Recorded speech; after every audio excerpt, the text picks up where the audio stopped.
Monsieur Cédric, qu'est-ce que vous êtes en train de faire?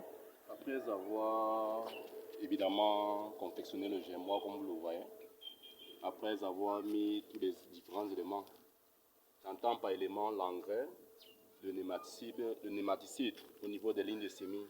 Il faut se rassurer de refermer les graines qui sont dehors comme vous les voyez. Maintenant, ces graines se ferment avec beaucoup de protection. On prend la peine de ne pas trop les enterrer. Parce que si on les enterre énormément, on aura une levée difficile. Ce qui va faire en sorte que le taux de rendement au niveau de la levée sera très bas. C'est pour ça que vous voyez, je ferme les graines avec beaucoup de précautions. Parce qu'il n'est pas question de trop les enterrer. Et après cette étape, nous allons procéder à un paillage. Un paillage, pourquoi? On va pailler le gémois avec un peu de paille, tout simplement pour que quand il va pleuvoir, puisque nous sommes en saison de pluie, afin que les gouttes d'eau qui tomberont sur le gémois ne mettent pas à nu les graines qui ont été fermées. C'est l'une des raisons pour lesquelles on va pailler. Donc ce paillage-là permet également de protéger ces graines qui sont en train d'être fermées là maintenant. Donc voilà en quelques mots ce que nous sommes en train de faire là maintenant.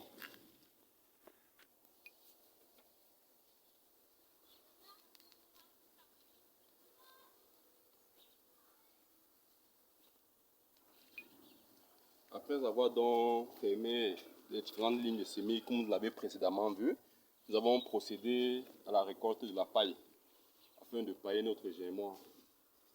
Et en principe, on devrait normalement arroser avant de mettre la paille.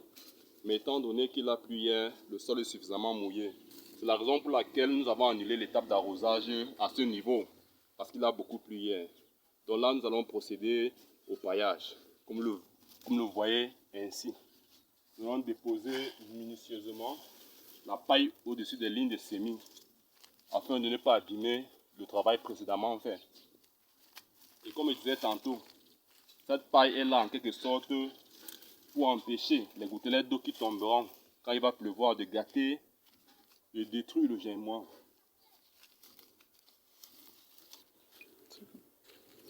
Notre paillage ainsi terminé, nous allons venir de temps en temps regarder le gémois. Si le gémois est sec, nous allons procéder à un arrosage régulier en fonction de l'humidité qui va régner au niveau du gémois.